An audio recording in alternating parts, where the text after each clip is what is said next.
Welcome to This Explainer. Today, we're jumping right into a massive sociological mystery. We're looking at the ultimate tug-of-war, the intense, ongoing debate over who actually holds the power when it comes to the media you consume. Is it the people making the content, or is it you, the person consuming it? It's a fascinating dynamic, and we're going to break down exactly how this power struggle works. So, are you controlling your media, or is it controlling you? I want you to just take a second and think about your own habits. Think about the last time you spent, say, an hour just endlessly scrolling through your feed, reading articles or watching videos. Were you actively choosing what to see and how to feel about it? Or was the media slowly shaping your perspective without you even noticing? Really, the whole history of media sociology is basically just an ongoing, high-stakes battle trying to answer that exact question. Okay, let's dive into this with Section 1, the passive viewer myth. We're starting with the oldest, and honestly, probably the most extreme theory out there, the hypodermic syringe model. Just like the name implies, this model viewed audiences as completely, totally passive. The idea was that media messages are basically injected directly into the minds of the public, producing this immediate, guaranteed behavioral effect. This approach really gained a ton of traction during historical moral panics. Think back to the widespread societal fears over violent films or the massive panic over early video games. People truly believed that whatever was on that screen transferred directly into the viewer's brain, totally unchecked.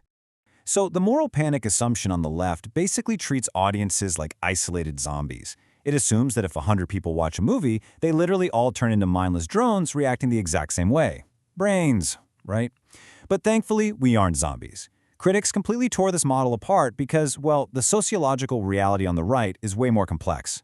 The whole syringe idea completely ignores personal experience. It ignores social context. It assumes this uniform robotic response that empirical research almost never actually supports. Which brings us to Section 2. Enter the active audience. We're taking the power back. So, if we aren't mindless zombies, what exactly are we? Well, a much more nuanced perspective emerged with sociologists Kotz and Lazarsfeld. They introduced the two-step flow model. Step 1, specific individuals, they called them opinion leaders, actively consume the media. Step 2, these leaders interpret those messages and pass them on to their own social circles and communities. What's so amazing about this model is that it highlights how we aren't just isolated individuals. Meaning is negotiated within our communities. And honestly, think about how absolutely brilliant this is. These researchers actually anticipated the role of today's digital influencers and social media commentators long before the internet even existed. And this brilliantly illustrates our next major leap, the uses and gratifications approach. This theory totally flips the script. Instead of asking what the media does to people, it asks, what do people do with the media? We actively choose media to satisfy very specific personal needs. Maybe you just need some entertainment after a long day at work. Or maybe you're seeking information, forming your identity, or looking for social interaction.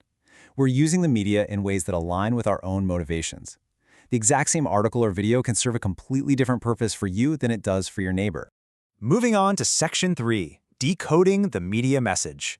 But, what happens when the media is actively trying to push a very specific narrative? Does the active audience still have the power then? Well, to understand this, we turn to Stuart Hall. According to Hall, media texts are encoded with preferred meanings by their producers. Basically, the creator has an intention. But, and this is the absolutely crucial point, audiences decode those messages through their own unique social lenses, their class, their ethnicity, their gender. Meaning isn't just handed to you on a silver platter, meaning is a negotiation. Your unique background fundamentally changes how you interpret the exact same video or article as someone else. Hall actually broke this down into 3 distinct reading positions that you might take when consuming content. Number 1, dominant. You accept the intended message exactly as the producer meant it. Number 2, negotiated. You partly accept it, but you kind of modify it to fit your own experiences. And number 3, oppositional. You totally understand what the producer is trying to say, but you completely reject their preferred meaning. This completely shatters the idea that media power is absolute. You always have the ability to resist the message. But don't get too comfortable. Let's look at Section 4, the subtle drip effect. Yeah, the media isn't quite done yet. Just when we think the audience has won the tug-of-war, some sociologists point out that the media's influence actually remains deeply significant. It just isn't as loud or as immediate as we once thought. This brings us to the cultural effects model, which is beautifully described as the drip-drip effect. This draws heavily on neo-Marxist ideas of hegemony, mapping out how long-term exposure subtly shapes us. Think about it. On day 1, maybe you see a single negative news story. No big deal. By month 6, you've seen repeated, similar portrayals, maybe specific framing around youth or migrants. By year 5, these constant, subtle reinforcements result in ruling class values being accepted by the general public simply as common sense. It's not a sudden injection. It's a slow, methodical drip that shapes public perception without the audience ever consciously realizing it. Let's look really closely at this quote from the source text. Media messages accumulate over time, gradually shaping public attitudes and reinforcing dominant ideologies. I want you to contrast the slow, almost invisible accumulation of the drip-drip model with that aggressive, immediate injection of the old hypodermic syringe model we talked about earlier.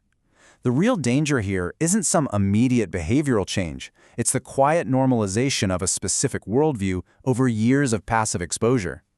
All right, bringing this right into the present day, we hit Section 5, the digital era paradox. You see, you aren't just an audience member anymore. You are what sociologists call a prosumer. You're simultaneously a producer and a consumer of media content. Because of social media platforms, you can comment, remix, challenge, and literally create entirely alternative narratives in real time. The wall between the media creator and the media consumer has essentially collapsed completely. Now, what's really interesting about this slide is the incredible modern paradox we find ourselves in. On one hand, we have the prosumer's freedom. Postmodernists absolutely celebrate this fragmentation. We have endless user generation and the power to remix reality itself. But on the other hand, at the exact same time we gained this unprecedented freedom, we walked right into an algorithmic cage. Algorithms personalize our content, creating these intense filter bubbles and echo chambers that strictly reinforce our existing beliefs. Critics argue that this algorithmic control is just a brand new, highly automated form of that subtle drip-drip influence, quietly dictating what we see and exactly how we engage. So, we end our explainer with a pretty vital question. If you are now the ultimate creator, the all-powerful prosumer, why do invisible algorithms still dictate exactly what lands on your screen? The truth is, media influence is neither absolute nor irrelevant. It's a constantly shifting negotiation, contested and continually reshaped by the technology we use. As you close this out and open up your favorite app, I'll leave you with this to ponder. Who is truly driving your daily scroll today? Thanks for joining me on this explainer, and keep questioning what you see.